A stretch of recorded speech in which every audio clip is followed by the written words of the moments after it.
Hai semua, jumpa lagi dengan saya Bapak Dewa di pelajaran prakarya. Nah, sekarang pada bab ini kita bakal ngebahas tentang pengolahan bahan pangan hasil samping buah menjadi produk pangan. Sebelum kita mulai pembelajaran, sebaiknya kalian cuci tangan dulu selama 20 detik menggunakan sabun dan air yang mengalir. Oke, langsung kita mulai saja.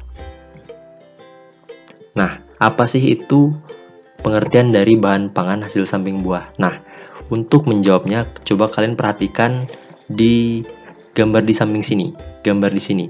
Di sini kalian bisa melihat ada buah, ada pohon pisang ya. Nah, pohon pisang itu bahan utamanya atau yang digunakannya itu tentu saja itu adalah buahnya. Jadi buahnya kita makan. Jadi selain buah ini, semua bahan-bahan termasuk kulit pisangnya, jantung pisang, daun, batang, akar itu merupakan hasil samping dari buah tersebut. Kayak gitu ya. Jadi hasil samping buah itu adalah seluruh bagian tanaman kecuali buahnya. Oke. Nah, karakteristik hasil samping buah. Jadi buah itu ada berbagai macam tipe.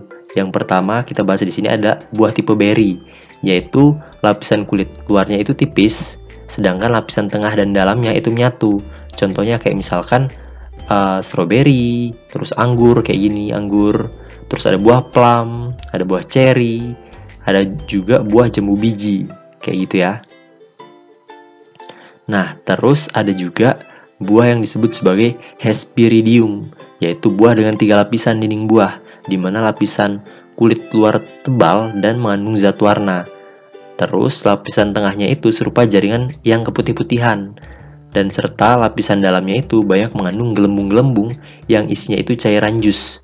Di dalamnya ada biji-biji yang tersebar, kayak gitu. Contohnya kayak misalkan jeruk, lemon, sama jeruk nipis. Nih lihat ya, kalian lihat di bagian luarnya itu dia tebal dan mengandung zat warna. Terus di bagian tengahnya itu warna putih-putihan. Terus di dalamnya itu ada kantung-kantung yang berisi cairan jus, kayak gitu. Ini contohnya kayak misalkan jeruk, ada lemon, terus ada jeruk nipis, gitu ya. Oke, kita lanjut ke jenis buah yang lain. Jenis buah yang lain itu ada buah drupa. Dia itu punya 3 lapisan dinding buah, di mana lapisan luarnya itu umumnya tipis dan akan terlihat jelas saat buahnya itu matang. Terus lapisan tengahnya itu merupakan daging buah atau berserabut-serabut gitu, dan lapisan dalam merupakan pelindung yang keras untuk melindungi biji yang ada di dalamnya. Contohnya kayak misalkan buah mangga atau buah kelapa. Coba kalian perhatikan, mangga kan lagi banyak banget tuh ya, mangga sekarang itu. Biji mangga itu keras banget kan ya, bijinya itu bagian luarnya, tapi di dalamnya itu dia empuk. Nah, bagian luar yang kerasnya itu fungsinya untuk pelindungnya, supaya kuat dari alam. Nah, terus mangga itu sebenarnya kan dia terdiri atas serabut-serabut kan ya, mirip kayak kelapa, cuman bedanya serabut di mangga ini daging buahnya itu bisa dimakan, nggak kayak kelapa. Kalau kelapa kan si daging buahnya itu nggak bisa dimakan, yang bisa dimakan itu adalah bagian dalam dari bijinya itu, kayak gitu ya. Terus selanjutnya ada buah pome. Kalau pome itu punya lapisan luar yang tipis, terus lapisan tengah yang merupakan daging buah, dan lapisan dalam seperti kertas yang berfungsi untuk melindungi biji, kayak gitu. Ini contoh buah pomegranat atau buah delima. Terus ini ada buah apel, terus ada juga buah pir, kayak gitu ya. Nah, itu disebut jenis-jenis buah pome. Oke, lanjut. Yang terakhir itu ada buah, jenisnya buah pepo. Jadi buah pepo itu buah yang tipenya itu memiliki lapisan kulit luar yang tebal dan keras. Nah, lapisan tengah dan lapisan dalamnya itu menyatu membentuk daging buah. Nih, dia tengah dan dalamnya itu menyatu membentuk daging buah. Nah, biasanya di bagian ruang tengahnya itu ada biji-bijian. Ada biji-bijiannya. Gitu, contohnya kayak misalkan buah melon. Ini melon. Terus ada buah semangka, sama ada buah labu kuning, kayak gitu. Oke, selanjutnya itu kandungan dan manfaat bahan pangan hasil samping dari buah. Contohnya kayak misalkan tadi ya, ada buah pisang. Jantung pisangnya kan gak digunakan. Nah, itu bisa digunakan sebagai sayur-sayuran kayak gitu. Nah, itu khasiatnya itu setara dengan buah pisangnya. Dan dia juga mengandung kalsium yang sangat tinggi, protein, mineral, vitamin, dan kandungan serat yang baik untuk kesehatan tubuh dan pencernaan kita. Terus selanjutnya ada kulit jeruk. Nah, ahli kesehatan itu mengungkapkan bahwa kulit jeruk memiliki kandungan flavonoid dan juga 170 macam fitonutrien. Banyak banget kan ya 170 macam fitonutrien. Fitonutrien itu maksudnya adalah nutrien atau nutrisi-nutrisi tanaman. Nah, nutrisi-nutrisi tanaman itu sangat baik untuk kesehatan kulit dan sistem imun tubuh. Jadi kalau misalkan kalian yang mau kulitnya glowing gitu ya, bisa menggunakan atau bisa makan kulit jeruk ini. Nah, terus selanjutnya ada kulit manggis. Nah, manggis ini merupakan queen of fruit. Jadi bagian yang paling bermanfaat dari buah manggis itu justru bukan buahnya, tapi hasil sampingnya, yaitu kulit buahnya. Sampai dibuat ini kan ya, dibuat ekstraknya, ekstrak kulit manggis, ya kan? Kini ada ekstraknya. Nah, itu bisa untuk mengobati berbagai macam jenis penyakit. Makanya dia disebut sebagai ratunya kulit buah atau ratunya buah, kayak gitu. Nah, terus ada kulit apel. Kandungan vitamin, mineral, serta serat yang tinggi pada apel itu bisa memperbaiki pertumbuhan sel dan penglihatan, memperkuat sistem imun, melancarkan darah, pencernaan, pernafasan, menurunkan kolesterol jahat, dan lain sebagainya. Itu banyak banget ya manfaat dari kulit apel. Kayak gitu. Nah, terus ada juga kulit pisang. Nah, kulit pisang ini juga unik nih. Kandungan kulit pisang ini memiliki gizi antara lain kandungan air yang tinggi, karbohidratnya pun tinggi, protein dan kalsium. Kalsium pada kulit pisang itu sangat tinggi, jadi bagus buat tulang kita. Fosfor juga buat tulang dan gigi. Terus ada juga kandungan besinya, vitamin B, vitamin C, dan masih banyak lagi. Nah, selain itu juga kulit pisang itu mempunyai kemampuan sebagai antioksidan karena dia mengandung flavonoid. Ini flavonoid ya. Flavonoid itu antioksidan yang bisa mencegah kanker, kayak gitu. Itu fungsi dari antioksidan. Mirip-mirip kayak di kulit jeruk tadi. Nah, terus kandungan flavonoidnya itu bahkan lebih tinggi daripada buahnya sendiri.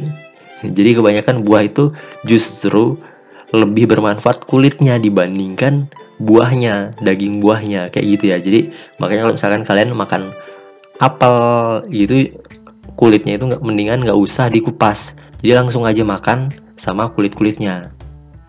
Nah, tapi kalau misalkan kalau kalian mau makan pisang sama kulitnya juga, ya itu sih pilihan kalian ya. Kalau saya sih lebih pilih mending diolah dulu kulit pisangnya baru nanti dimakan gitu. Oke, kita lanjut. Nah, ini yang terakhir nih, tahapan pengolahan bahan hasil pangan hasil samping. Tahapan pengolahan bahan hasil pangan hasil samping. Oke, nah pertama itu yang harus kalian lakukan itulah merencanakan. Pokoknya segala sesuatu itu harus kalian rencanakan terlebih dahulu. Karena ada kata pepatah yang mengatakan kalau misalkan kalian gagal merencanakan, itu berarti kalian gagal berbuat, kayak gitu. Oke, jadi tahap rencananya itu ada 2. Yang pertama itu identifikasi kebutuhan. Jadi apa sih yang kalian butuhkan? Kalian itu mau ngapain? Kayak gitu. Ini bisa kalian lihat dari lingkungan sekitar kalian. Contohnya misalkan, kan sekarang itu lagi musim mangga. Bahkan mangga itu harganya murah banget. Bisa sampai sekilo itu bisa sampai 5.000. Nah, tentu aja itu bakal menghasilkan hasil samping berupa kayak misalkan kulit-kulitnya. Nah, kulit-kulitnya ini banyak banget kan kebuang gitu aja. Padahal kayak yang tadi saya bilang, biasanya kulit buah itu justru lebih bermanfaat daripada daging buahnya. Nah, gimana sih supaya si kulit-kulit mangga itu nggak kebuang sia-sia? Jadi vitamin-vitamin, si fitonutriennya itu nggak kebuang sia-sia. Nah, maka harus kalian buat jadi sesuatu nih. Nah, setelah kalian pikirin, misalkan ya, kita ambil contoh kulit mangga. Ada banyak karena lagi murah banget sekarang, lagi musim mangga. Oke, Itu identifikasi kalian. Kalian butuh supaya mangga ini bisa dikonsumsi masyarakat. Nah, dari situ kalian mengemukakan ide, kalian cari ide, kalian buat ide atau gagasan kalian. Gimana caranya supaya kulit mangga bisa dijadikan makanan, bisa kemakan juga, jadi nutrisinya nggak kebuang sia-sia kayak gitu ya. Nah oke, dari sini kalian dapat nih idenya. Ide ini gampangnya kalian searching aja di internet. Jadi kayak misalkan kalian ketik aja di Google manfaat kulit mangga atau kulit mangga gitu, biasanya ntar di sana bakalan banyak banget referensi-referensi kayak misalkan pembuatan bakwan atau bala-bala dari kulit mangga. Nah itu ternyata kulit mangga itu enak, bisa dijadikan bala-bala atau bakwan kayak gitu. Nah selanjutnya setelah kalian udah identifikasi kebutuhan kalian, terus ide kalian udah kalian dapatkan, nah dari situ kalian masuk ke tahap kedua atau tahap B, yaitu tahap pelaksanaan. Nah di tahap pelaksanaan ini kalian yang pertama harus lakukan adalah persiapan. Jadi di sini alat dan bahan itu harus kalian siapkan terlebih dahulu. Kayak misalkan kalian, kita ambil contoh yang tadi aja, karena banyak mangga lagi musim, kulitnya berserakan. Nah, jangan dibuang.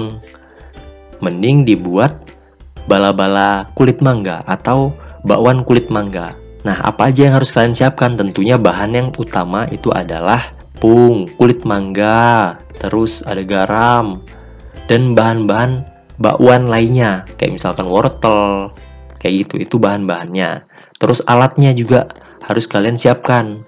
Alatnya kayak misalkan ada panci, terus spatula yang buat ngaduk-ngaduknya, kayak gitu.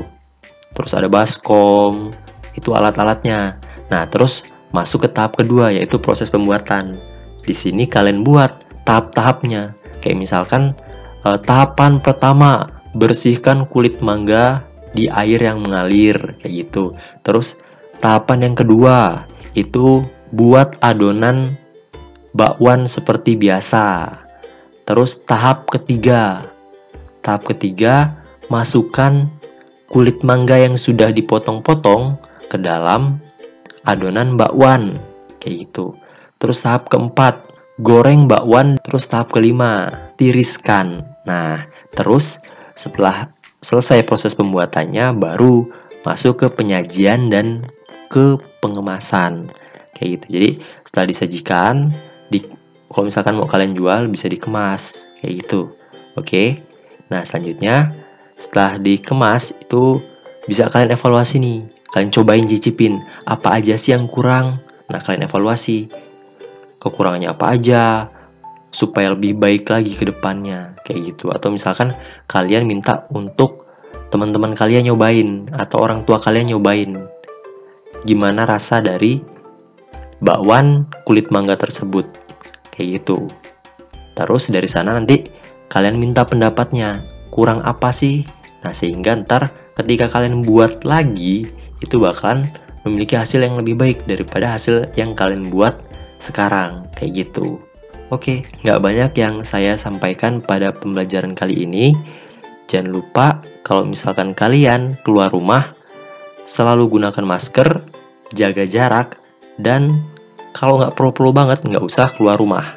Oke, sekian dari saya. Terima kasih.